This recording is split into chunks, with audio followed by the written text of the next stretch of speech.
Shalom, selamat malam. Berjumpa kembali dengan saya di channel kesayangan kita, Galeri Doa Malam.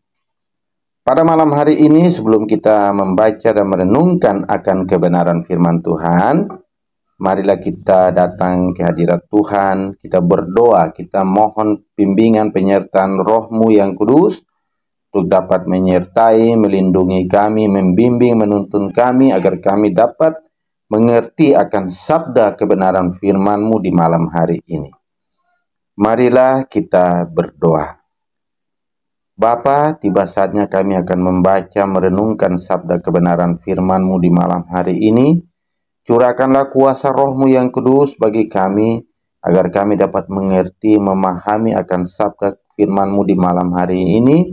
Dan firman ini akan menjadi makanan rohani bagi kami, akan menjadi kekuatan bagi kami, menjadi motivasi bagi kami dalam menjalankan segala aktivitas, tugas, dan pekerjaan kami setiap harinya.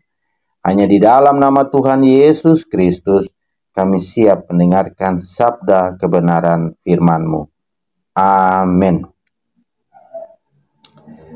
Pada malam hari ini kita akan membaca dan merenungkan kebenaran firman Tuhan yang terambil dari Galatia 2 ayat 15 hingga yang ke-21. Galatia 2 ayat 15 hingga yang ke-21.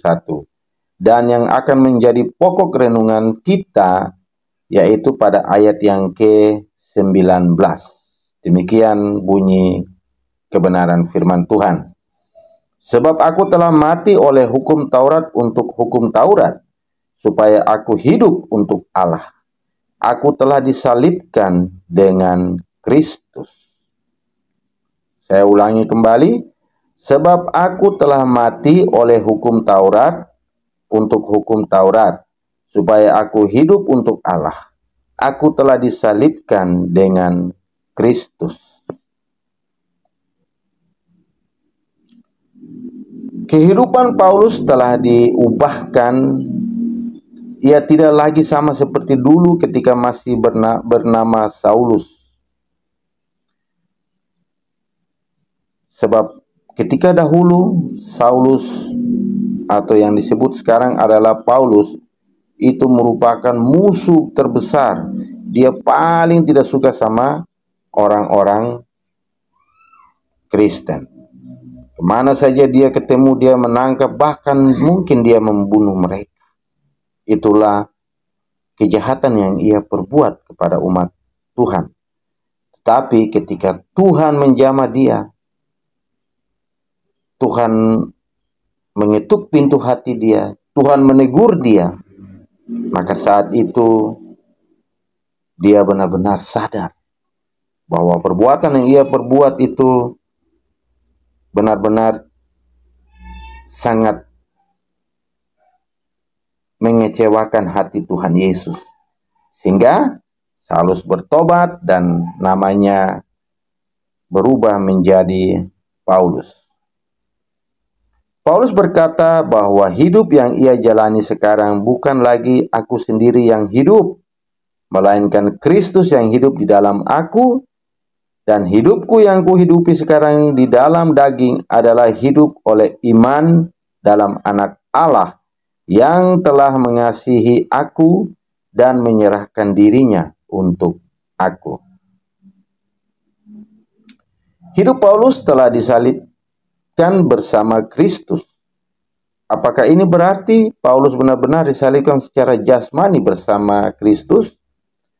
Bukan tubuh jasmani yang disalibkan, tetapi manusia lamanya yang telah disalibkan. Semua kejahatan dia, semua perbuatan-perbuatan dia yang melanggar dan mengecewakan hati Tuhan, semua itu telah disalib. Ditebus dosa-dosa dia. Akan lebih jelas lagi jika kita membaca dalam Roma 6 ayat 6 hingga yang ke-8. Karena kita tahu bahwa manusia lama kita telah turut disalibkan supaya tubuh dosa kita hilang kuasanya, agar jangan kita menghambakan diri lagi kepada dosa. Sebab siapa yang telah mati, ia telah bebas dari dosa. Jadi, Jika kita telah mati dengan Kristus, kita percaya bahwa kita akan hidup juga dengan Dia. Sebagai umat yang telah diselamatkan, kita telah disalibkan dengan Kristus dan tidak boleh lagi berhubungan dengan dosa. Pembebasan dari dosa dan segala konsekuensinya adalah fakta yang telah digenapi. Manusia tidak dituntut melakukan sesuatu agar mendapatkan pembebasan dosa, karena memang manusia tidak dapat melakukannya. Kita hanya dituntut menerima dengan iman kegenapan pekerjaan Kristus di kayu salib.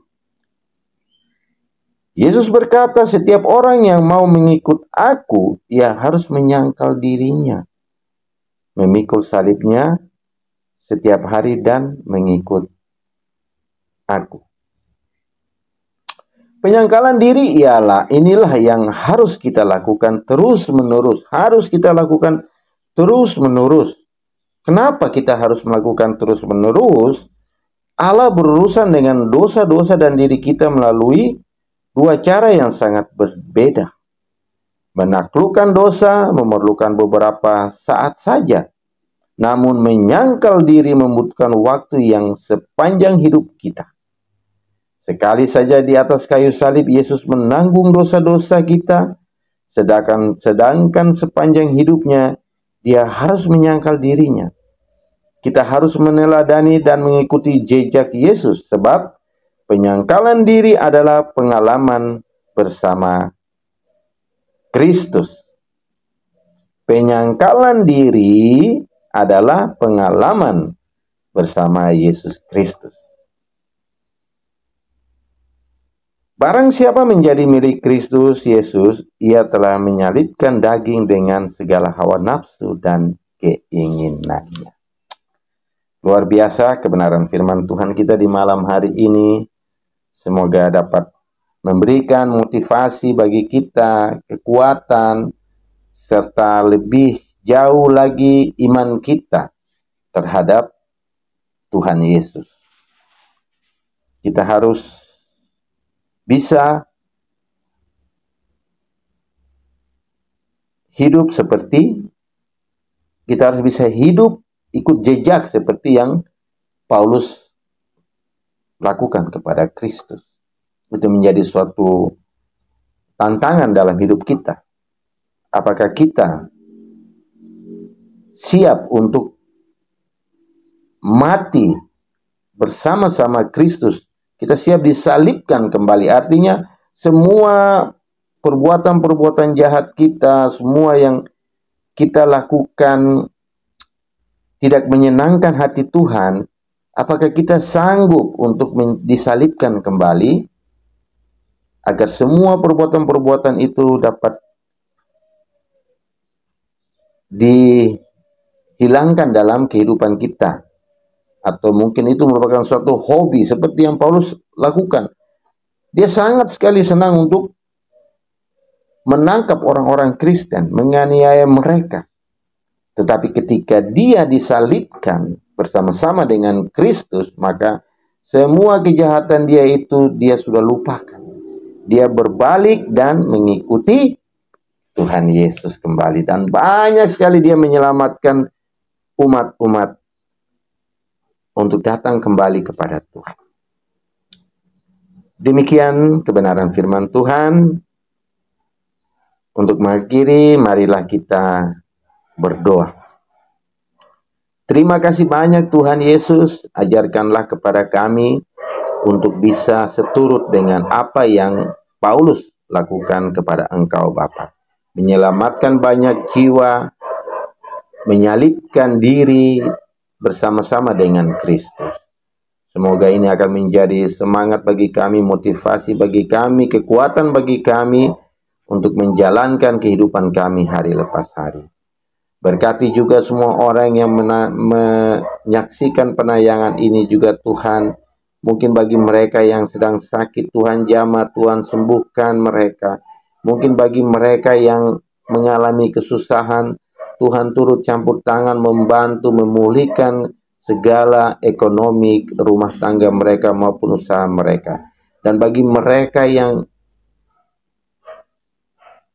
hatinya hampa, tidak tahu berbuat apa-apa, tidak bisa berbuat apa-apa dengan situasi keadaan yang saat ini terjadi, biarlah mereka bisa turut bersama-sama mendengarkan kebenaran firman Tuhan-Mu di malam hari ini. Hanya di dalam nama Bapa, Anak, dan Roh-Mu yang Maha Kudus, kami sudah berdoa, kami sudah merenungkan sabda kebenaran firman-Mu di malam hari ini. Sebagai untuk mengakhiri renungan kita, marilah kita berdoa bersama-sama, doa wajib yang Tuhan Yesus ajarkan kepada kita. Bapa kami yang ada di dalam surga, dikuduskanlah nama-Mu, datanglah kerajaan-Mu, jadilah kehendak-Mu di bumi seperti di surga. Berikanlah kami pada hari ini makanan kami yang secukupnya. Ampunkanlah kami daripada kesalahan yang telah kami perbuat melawan daripada kehendak-Mu. Janganlah bawa kami ke dalam pencobaan, tetapi lepaskanlah kami daripada yang jahat. Karena Engkaulah yang mempunyai kerajaan dan kuasa dan kemuliaan sampai selama-lamanya.